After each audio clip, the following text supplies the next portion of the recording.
Warren Buffett कहते हैं कि लिकर, लेडीज और लेवरेज, ये 3 L एक अच्छे खासे स्मार्ट इंसान की लाइफ को झंड कर सकते हैं और पूरी तरीके से बर्बाद भी। अब पहले 2 L कैसे आपकी लाइफ को बर्बाद कर सकते हैं उन्हें मुझे बताने की जरूरत नहीं है। और लेवरेज यानी उधार, जिससे अमीर इंसान तो अमीर बनता चला जाता है, लेकिन एक मिडिल क्लास इंसान इस उधार की जिंदगी में कुछ इस तरह उलझ जाता है कि उसकी अच्छी खासी लाइफ नरक समान बन जाती है। और सिर्फ यही नहीं, एक मिडिल क्लास इंसान बहुत सी ऐसी फाइनेंशियल मिस्टेक कर रहा है जो उसको एक गड्ढे में गिराया जा रही है, जिससे बाहर निकल पाना नामुमकिन है। तो आज हम 7 ऐसी चीजों के बारे में जानने वाले हैं जो आपको और आपके पैसों को बर्बाद कर रही है और आप अपनी लाइफ को एक ऐसे गहरे कुएं में लेकर जा रहे हो जहां से निकल पाना इम्पॉसिबल हो जाएगा। इसलिए इस वीडियो को एंड तक जरूर देखना, क्योंकि एंड में मैं आपको 4 ऐसे सॉल्यूशन भी बताने वाला हूँ जो आपकी लाइफ को झंड होने से बचाएंगे। Mistake number 1, brand name. एक रिपोर्ट के according India most brand conscious countries की लिस्ट में आने लग गई है। मतलब यहाँ लोगों को लगने लगा है कि ब्रांडेड प्रोडक्ट और ब्रांडेड आइटम कैरी करने से हम रिच और सक्सेसफुल नजर आएंगे। मैंने हाल ही में ऐसे लोगों को देखा है जो बढ़िया सा ब्रांड का सूट पहनकर, हाथ में 1.5 लाख का फोन लेकर, महंगी घड़ी पहनकर एक ऐसी जॉब पर जा रहे हैं जिसका एनुअल पैकेज 3.5 लाख का है। बताओ क्या वो रिच है क्या? नहीं। और क्या आपने कभी Ratan Tata sir, Warren Buffett को कभी फैंसी कपड़ों में पहने हुए देखा है क्या? कभी नहीं देखा होगा। जबकि एक मिडिल क्लास इंसान इसका बिल्कुल उल्टा करता है। ब्रांड के पीछे भागेंगे भले ही जेब में फूटी कोड़ी ना हो। वेल्थ बनाने से पहले वेल्थी दिखना चाहते हैं और वेल्थी दिखने के लिए इन्हें सबसे इम्पोर्टेंट चीज लगती है घर। घर होगा तो लोग अमीर समझेंगे और इसी चक्कर में कर बैठते हैं दूसरी गलती। Mistake number 2, buying a house. अब क्या है ना, रिच और पुअर में घर को लेकर बड़ा अलग नजरिया होता है। एक रिच माइंडसेट वाला इंसान कभी भी अपने करियर की शुरुआत में घर नहीं खरीदता, बल्कि वो पहले रेंट पर रहता है और अपने लिए अच्छा खासा अमाउंट सेव करता है, जिससे फ्यूचर में उसको घर खरीदने में ज्यादा लोन का सहारा ना लेना पड़े। वहीं हमारा मिडिल क्लास बंधु, नौकरी लगी, पैसा आना शुरू, अच्छी कमाई हो रही है तो एक काम करते हैं, सबसे पहले घर ले लेते हैं। आगे पीछे कुछ नहीं देखा, बीवी ने बोला और बस अगले दिन फ्लैट बुक करवा दिया। और फ्लैट भी कोई एरा गेरा नहीं, 1 करोड़ का। अरे भाई, तेरा एनुअल पैकेज 12 लाख का है, अभी सेटल हुआ है और शुरुआत में ही 1 करोड़ का घर ले लिया, जिसमें से 75 लाख का लोन। आओ जरा देखते हैं कि अगर 75 लाख का लोन लेता है तो कितना पैसा पर मंथ उसे EMI में देना पड़ेगा। अब इस EMI कैलकुलेटर में देखो, आपने 75 लाख का होम लोन लिया 9% के इंटरेस्ट रेट पे और 15 साल तक के लिए लोन लिया, तो आपको हर महीने 76,000 की EMI पे करनी पड़ेगी और टोटल पेमेंट बन जाएगा 1 करोड़ 37 लाख रुपए, जिसमें से 62 लाख तो सिर्फ इंटरेस्ट अमाउंट है, यानी आपके महीने की सैलरी है 1 लाख रुपए। और अगर उसमें से आपने 76,000 का होम लोन की EMI में दे दोगे तो घर का खर्चा कहाँ से चलेगा, और सेविंग और इन्वेस्टिंग तो भूल ही जाओ। अब ऐसे में मिडिल क्लास सोचता है कि यार 76,000 सिर्फ EMI में चला जाएगा तो बाकी खर्चे कहाँ से होंगे, इसलिए वो लंबे समय के लिए लोन लेता है, जैसे कि 20 साल। अब इस EMI कैलकुलेटर में देखो, अगर आप 75 लाख का लोन 20 साल के लिए लेते हो तो अब आपकी EMI बनेगी 67,000 रुपए। अब आप देखो, EMI तो घट जाती है, हमारा मिडिल क्लास इंसान भी मान जाता है और डील डन कर बैठता है। फिर लॉन्ग रन में ये नहीं देखता कि ये इंटरेस्ट वाला अमाउंट टोटल लोन अमाउंट से भी ज्यादा हो चुका है और अब 75 लाख के बदले 1 करोड़ 65 लाख चुकाने होंगे।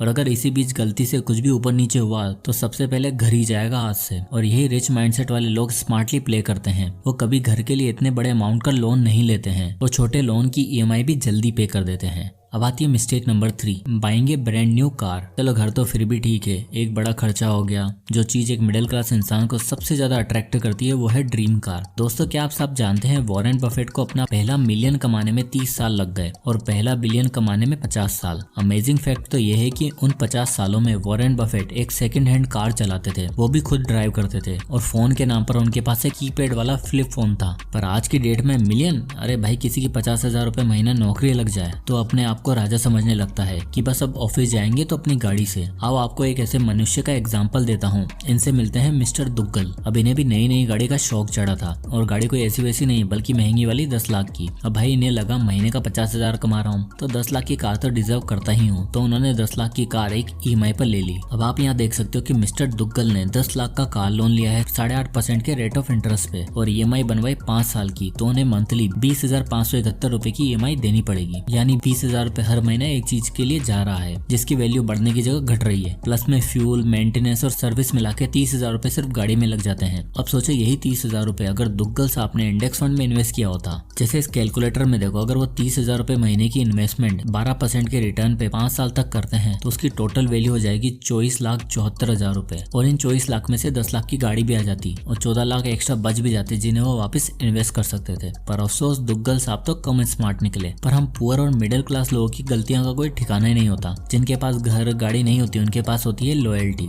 लॉयल्टी नहीं समझे, आओ समझाता हूँ। अब आती है mistake number 4, don't be A loyal customer. Next common mistake है बीइंग लॉयल। अरे नहीं, अपने पार्टनर से नहीं बल्कि अपने ब्रांड और अपने OTT सब्सक्रिप्शन से। एक रिपोर्ट के अकॉर्डिंग इंडिया में टोटल 424 मिलियन OTT यूजर हैं, जिसमें से 119 मिलियन पेड यूजर हैं। देखो यार, मैं समझता हूँ एंटरटेनमेंट एक्साइटमेंट सब जरूरी है, पर जरा एक बार ठीक से चेक करो कि लास्ट ईयर आपने OTT प्लेटफॉर्म के सब्सक्रिप्शन के लिए कितना पैसा लगाया और कितना सही से यूज किया। चलो OTT छोड़ो, कितने सारे ही ऐसे लोग होंगे जिन्होंने साल भर की जिम मेंबरशिप ले ली होगी और मुश्किल से 4 महीने भी नहीं गए होंगे। अरे भाई, जब 4 महीने ही जाना था तो 1 महीने का ही सब्सक्रिप्शन ले लेते, फ्री फंड में 8000 देकर आ गए। नेटफ्लिक्स का मंथली सब्सक्रिप्शन लेंगे पर भले ही उस पर एक भी शो ना देखें, पर लॉयल्टी पूरी निभाएंगे। और फिर क्या होता है, कुछ सब्सक्रिप्शन मॉडल तो ऐसे होते हैं जिन्हें आप कैंसिल करने के लिए जाओगे तो आपको ढूंढने पर भी कैंसिल का बटन नहीं मिलेगा और आप थक हार कर सोचोगे कि छोड़ो यार बाद में देखेंगे। और कहीं ना कहीं ये सोचकर हम रुक जाते हैं कि यार बस 100-200 रुपए की बात तो है, क्या ही कैंसिल करना। पर आप देखो, क्या उससे आपको कोई वैल्यू मिल रही है? रिच माइंडसेट वाला इंसान ऐसे अननेसेसरी खर्चे तुरंत कट आउट कर देता है, बजटिंग करता है, देखता है उसका पैसा कहाँ पर वेस्ट हो रहा है, भले ही 100 हो या फिर 50। क्योंकि एक आदमी आज जो 100-50 नहीं मैनेज कर पा रहा, वो फ्यूचर में लाखों और करोड़ों रुपए क्या ही मैनेज करेगा। पर नहीं, हमें पैसा नहीं बचाना, हमें तो अमीर दिखना है, सारी फैसिलिटीज चाहिए और इसी चक्कर में हम करते हैं अगली गलती। Mistake number 5, impulse buying. Impulse buying का मतलब है जब आप बिना किसी प्लानिंग के कोई सामान परचेस कर लेते हो और अनवांटेड खर्चा कर बैठते हो। और मिडिल क्लास और पुअर मेंटेलिटी वाले लोगों में अक्सर ये चीज पाई जाती है। इसका सबसे बड़ा रीजन है हम लोगों की डिजायर्स और इमीडिएट ग्रेटिफिकेशन। दरअसल हमें जल्द से जल्द सोसाइटी का वैलिडेशन चाहिए। जो सामने वाला कर रहा है या खरीद रहा है वो हमें भी चाहिए, वरना हमें फोमो होने लगता है। और इसका पूरा फायदा उठाती है मार्केटिंग और एडवर्टाइजिंग कंपनियां। वो जानबूझकर आपको ऐसी डील्स और ऐसे डिस्काउंट ऑफर करते हैं जिससे आप न चाहते हुए भी हर वो चीज खरीदते हो। इससे मिलिए, ये है सीमा। इसने रिसेंटली अभी एक पपी अडॉप्ट किया, लेब्राडोर, जो 55,000 का था। और साथ में कंपनी वालों ने सीमा को बताया कि इसके साथ आपको एक हॉट वाटर टब भी मिलेगा जो कि 15,000 रुपए का है। पर अगर आप कंबाइंड डील ले लेते हो तो आपको सिर्फ 62,000 रुपए ही पे करने होंगे। सीमा ने सोचा 70,000 के बदले 62,000 में डील मिल रही है तो ले लेती हूँ। अब वो डॉग को घर तो ले आई, लेकिन उस टब को रखने की उसके पास कोई जगह नहीं मिली। जैसे तैसे जगह बनाई, बट वो टब कभी यूज में नहीं आया। उनका डॉग उसमें नहाता ही नहीं था। यानी सीमा ने 7,000 वेस्ट कर दिए, इसलिए क्योंकि डील अच्छी मिल रही थी। और सिर्फ सीमा ही नहीं, मैंने ऐसे बहुतों को देखा है, पूरा वार्डरोब भरा हुआ है फिर भी सेल में कपड़े मंगा लेंगे। अब आती है mistake number 6, excess spendings on food. अगली और सबसे कॉमन मिस्टेक है too much spending on food.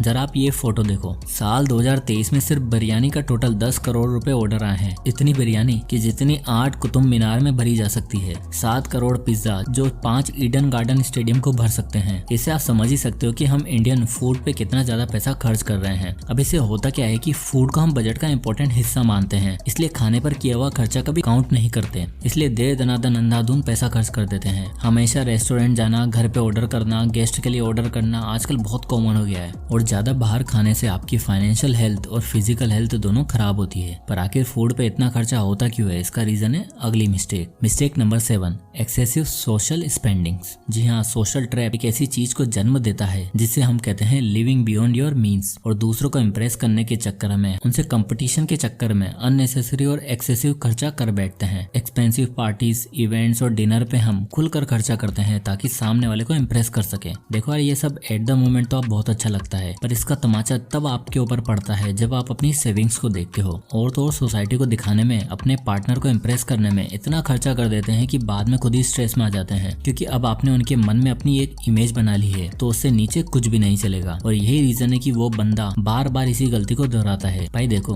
खर्चा औकात के हिसाब से करो। इन जगहों पर खर्चा करने से अच्छा वेल्थ बिल्डिंग पर ध्यान दो और कुछ सस्टेनेबल बनाओ, क्योंकि एक टाइम के बाद सब छोड़ जाएंगे लेकिन आपकी बनाई हुई वेल्थ हमेशा आपके साथ रहेगी। चलो ये तो हुई गलतियां, बता भी दी, आईना भी दिखा दिया, एंड आई एम श्योर कि 7 में से 3 या 4 मिस्टेक्स तो आप करंटली कर ही रहे होंगे। पर क्या इससे बचने का कोई सोल्यूशन नहीं है? क्या हम बने ही इन गलतियों को करने के लिए हैं? So the answer is no. अब जब प्रॉब्लम है तो सोल्यूशन भी होंगे। तो आता है solution number 1, avoid debt accumulation. देखो यार, एक छोटा इंसान भी तब रिच बन सकता है जब उसके सर पर कोई कर्जा ना हो। इसलिए जितना ज्यादा हो सके आपको डेट अवॉइड करना है। हम सोचते तो हैं कि क्रेडिट कार्ड से, EMI से हमारा काम आसान हो जाएगा, पर असल में ये हमारी फाइनेंशियल फेलियर का सबसे बड़ा कारण बन जाता है। आप देख ही सकते हो, इंडिया में इस समय 14.9 ट्रिलियन का कंज्यूमर लोन है। यानी हम लोग बिना कुछ सोचे समझे लोन का यूज कर रहे हैं, जो हमारे लिए आगे चलकर बहुत बड़ी प्रॉब्लम साबित हो सकता है। इसलिए जितना हो सके डेट का यूज कम करो। हाई इंटरेस्ट रेट के डेट डेट को अवॉइड करो। क्रेडिट स्कोर बिल्ड करने के लिए छोटी पेमेंट्स का सहारा लो जो फ्यूचर में आपको दिक्कत भी नहीं देगी। डाउन पेमेंट ज्यादा से ज्यादा करो ताकि लोन का बर्डन कम रहे और लोन को पे ऑफ करने के लिए स्नोबॉल मेथड का यूज करो। अब आता है सॉल्यूशन नंबर 2,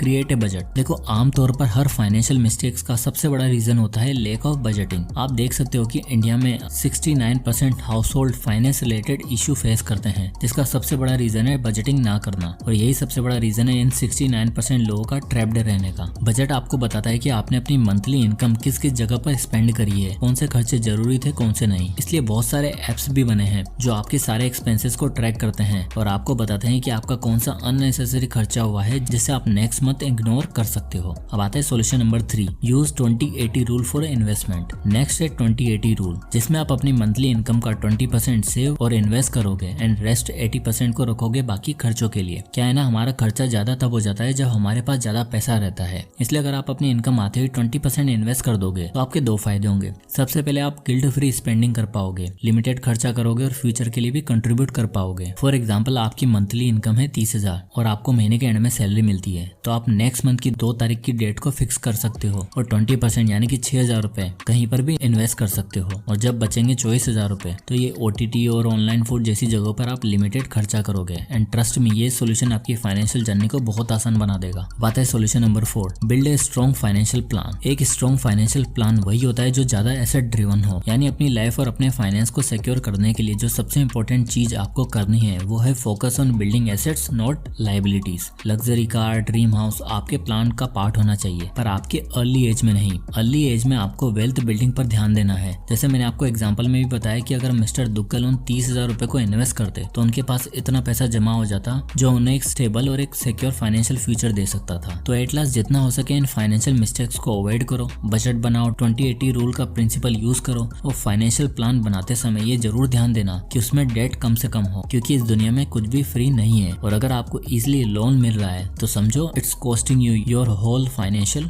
फ्यूचर। तो आई होप कि इस वीडियो से आपको कुछ वैल्यू मिली होगी। वीडियो पसंद आया हो तो लाइक करें और ज्यादा से लोगों तक शेयर करें और इसी तरह के वीडियोस के लिए चैनल को सब्सक्राइब करना ना भूलें। तो मिलते हैं नेक्स्ट वीडियो में, तब तक के लिए जय हिंद।